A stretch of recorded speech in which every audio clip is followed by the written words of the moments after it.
ETF index mutual funds నేర్చుకుని stock మార్కెట్లో రాణించాలనుకుంటున్నారా? వెంటనే ఈ నెంబర్కి కాల్ చేయండి.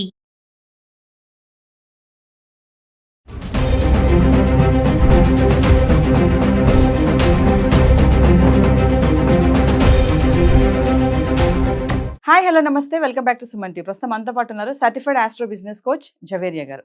నమస్తే మ్యామ్. నమస్తే నవీన గారు. మేడం, ఇప్పుడు బంగారం ధరలో చూసుకుంటే మనం వెండి గురించి కూడా మాట్లాడుకున్నాం. బంగారం పక్క నుంచే వెండి వెళ్తుంది అనేసి చాలా మంది గోల్డ్కి ఇస్తారు ఇంపార్టెన్స్, వెండికి తక్కువ ఇస్తూ ఉంటారు. కానీ ఇప్పుడు చూసుకుంటే మరి వెండి 1,00,000 వరకు ఉంది కాబట్టి వెండికి కూడా ఇన్వెస్ట్మెంట్ పరంగా కూడా గోల్డ్ ఈటీఎఫ్, గోల్డ్ బాండ్స్ ఎలా ఉంటున్నాయో అలాగే వెండికి కూడా సిల్వర్ ఈటీఎఫ్స్, సిల్వర్ బాండ్స్ కూడా ఉంటాయని అంటారు. ఒకసారి ఈరోజు మన వీడియోలో సిల్వర్ ఈటీఎఫ్స్, సిల్వర్ బాండ్స్ గురించి మాట్లాడుకుందాం. నార్మల్ ఫిజికల్ గోల్డ్కి ఈటీఎఫ్కి డిఫరెన్స్ ఏంటి? ఈటీఎఫ్లో ఎందుకు మనము గోల్డ్ కొనుగోలు చేయాలి ఈటీఎఫ్ రూపంలో అనేది చాలా మంచి ప్రశ్న అనమాట. సో అసలు ఈటీఎఫ్ అంటే ఏంటి అంటే మనకు ఇంటర్నేషనల్ మార్కెట్ వైడ్ కూడా స్టాక్ ఎక్స్చేంజ్లో కొంతవరకు గోల్డ్, ఇప్పుడు సావరెన్ గోల్డ్ అనేది మీరు విని ఉంటారు. It's a purchasing digital gold అంటారు దానికి. సో ఇది కూడా ఒక రూపం అలాంటిది. సో ఈటీఎఫ్లో మనము అక్కడ పర్చేస్ చేస్తున్నాము అంటే లాభాలు ఏంటి అంటే విత్ ఇన్ జస్ట్ అంటే టుడే రేట్ ఇవాళ ప్రైస్ 81 రూపీస్కి 1 యూనిట్ కొనుగోలు చేసుకోవచ్చు. కానీ ఫిజికల్ గోల్డ్ అలా కాదనమాట.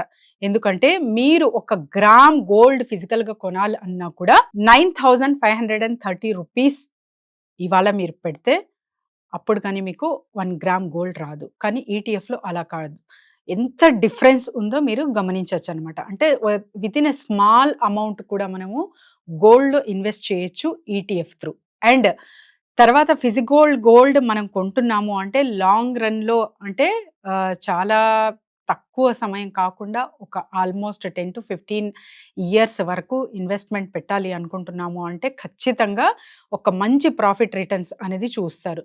కానీ ఆర్నమెంట్ రూపంలో మీరు ఎప్పుడైతే కొంటారో అక్కడ మేకింగ్ ఛార్జెస్ కానివ్వండి, తర్వాత వేస్టేజ్ కానివ్వండి, జిఎస్టీ కానివ్వండి, దీనికి అన్నిటికీ మనము ఎక్స్ట్రా బర్డన్ లాగా పే చేయాల్సిన వస్తుంది. మళ్ళీ మీరు ఆర్నమెంట్ రిటర్న్ చేయాలి అంటే కూడా అవన్నీ డిడక్ట్ అవే మీకు ప్రైజ్ వస్తుందన్నమాట. సో ఇలాంటప్పుడు మీరు కంపారిటివ్లీ చూసుకుంటే ETF is the safe. And ఇక్కడ ఫిజికల్ గోల్డ్ మీరు పర్చేస్ చేస్తున్నారంటే కూడా చాలా వరకు ఒక థ్రెట్ అనేది ఉంటుంది. సో మీరు లాకర్లో పెట్టినా కూడా రీసెంట్గా ఒక న్యూస్ వినింది ఏంటంటే లాకర్లో పెట్టిన గోల్డ్ కూడా థెఫ్ట్ అయింది. అంటే బ్యాంక్ రాబరీస్ కానివ్వండి, ఇన్ కేస్ అప్పుడప్పుడు ఎప్పుడు కాదు జరిగినా కూడా మీకు అది చాలా పెద్ద లాస్ కిందే వస్తుంది. కాబట్టి so safety matters allot. So అలాంటప్పుడు ఈటీఎఫ్ రూపంలో మీరు లాంగ్ రన్లో పెట్టుబడి పెట్టాలి గోల్డ్లో అనుకుంటే ఈటీఎఫ్ రూపంలో మీరు కొనుగోలు చేసుకుంటే చాలా మంచి బెనిఫిట్ అనేది చూస్తారు. మరి ఫిజికల్ గోల్డ్ ఎవరికి అండ్ ఎంత వరకు కొనొచ్చు అంటే ఎస్, మీరు సేఫ్ అండ్ సెక్యూర్గా ఉన్నారు అండ్ తర్వాత మీకు ఎటువంటి ఇప్పుడు ఇష్టంగా ఒక ఆర్నమెంట్ చేయించుకోవాలి అనుకుంటున్నారు వీళ్ళకందరికీ సూటబుల్. కానీ ఇన్వెస్ట్మెంట్ పర్పస్గా మీరు భావిస్తున్నారు అంటే ఈటీఎఫ్కి వెళ్ళడం చాలా బెస్ట్ థింగ్ అనమాట.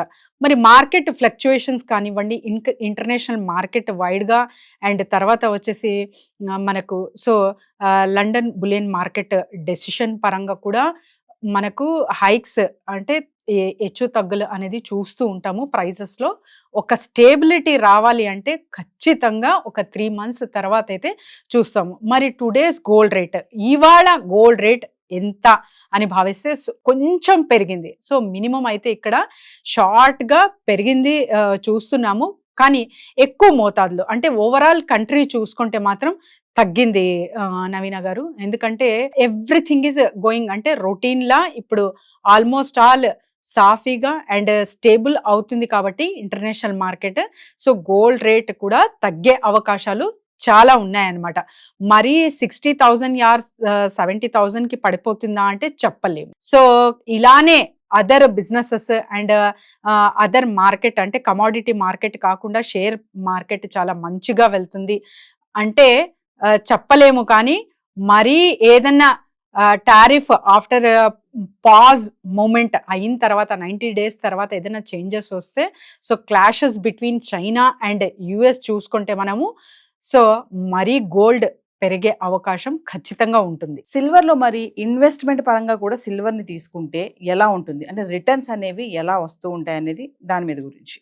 మరి బంగారం ధరలు నిన్నటితో ఈ రోజుతో పోల్చుకుంటే ఎలా ఉన్నాయి, ఒకసారి మనం చార్ట్ చూద్దాం మేడం. సో మరి గోల్డ్ ప్రైస్ ఏంటో చూసుకుందాం ఒకసారి along with the silver price. So మరి ఇవాళ చూసుకుంటే నవీన గారు 120 రూపీస్ పర్ గ్రామ్ కి ఇక్కడ అయితే పెరిగింది కొంచెం, అంటే మినిమం అయితే పెరగడం జరిగింది. నిన్న రేట్ ఇవాళ రేట్ కంపేర్ చేసుకుంటే 9393 రూపీస్ ఉంటే ఇవాళ 9530 రూపీస్. సో ఇక్కడ మనం గమనించవచ్చు, అంటే 120 రూపీస్ పెరగడం ద్వారా ఒక్క తులానికి 1200 రూపీస్ అయితే రైజ్ అయింది ప్రైజ్. మరి 22 క్యారెట్స్ చూసుకుంటే కూడా ఆ లిటిల్ బిట్ అంతే 110 రూపీస్ మార్ప్ అయితే కనిపిస్తుంది. నిన్న రేట్ 8610 రూపీస్ అయితే ఇవాళ 8720 రూపీస్ ఉంది. మరి 18 క్యారెట్స్ ఎలా ఉంది అంటే ఆల్మోస్ట్ ఆల్ 90 రూపీస్ అయితే పెరగడం జరిగింది. నిన్న 7045 ఉంటే ఇవాళ 7135 రూపీస్ అయితే ఇక్కడ చూస్తున్నాం అన్నమాట. మరి ఈ మార్కెట్ ఫ్లక్చుయేషన్ వలన కొనుగోలు చెయ్యొచ్చా లేదా అంటే, సో మీరు ఎప్పుడు చెప్పినట్టు ఒకే మాట, లాంగ్ టర్మ్ ఇన్వెస్ట్మెంట్ అయితే ఖచ్చితంగా గోల్డ్ ఎప్పుడు కొనినా మీకు బెనిఫిటే ఉంటుంది. షార్ట్ టర్మ్గా మీరు జస్ట్ ఒక 3 మంత్స్ కోసం 6 మంత్స్ కోసం అలా ఆలోచిస్తూ ఉంటే, ఆర్నమెంట్ ఇష్టంగా కొనుగోలు చేసుకుంటుంటే ఓకే తప్ప, లేదు నేను ఇన్వెస్ట్మెంట్ చెయ్యాలి అనుకుంటే మాత్రం కొంచెం ఆగవలసిన అవసరం ఇక్కడైతే ఖచ్చితంగా ఉంది. మరి సిల్వర్ చార్ట్ ఎలా ఉందో ఒకసారి చూద్దాం నవీన గారు. సో సిల్వర్ ప్రైస్ అంటే కాన్స్టెంట్ గా ఉంది ఇక్కడ 108 రూపీస్ గ్రామ్, నిన్న సేమ్ ఇవాళ కూడా అంతే ఉంది. సో మనకు తులం 10,800 ఇవాళ సేమ్ రేట్ అన్నమాట. ఆల్మోస్ట్ ఆల్ 1,08,000 ఇది కాన్స్టెంట్ గా అలానే ఉంది. కాబట్టి silver price is going stable గా ఉంది. ఇవాళ రేపు అలానే చూడగలము. మరి తగ్గుముఖం పడుతుందా అంటే ఖచ్చితంగా మ్యారేజ్ సీజన్ ఉంది కాబట్టి బల్క్ లో కొంటూ ఉంటారు చాలా మంది. సో మ్యారేజ్ కాబట్టి చాలా వరకు పర్చేజింగ్స్ సిల్వర్ మీద ఎక్కువ ఇన్వెస్ట్మెంట్ అయితే చేస్తూ ఉంటారు. ఇలాంటప్పుడు ప్రైజెస్ తగ్గే అవకాశం అయితే ప్రస్తుతం ఉండవు.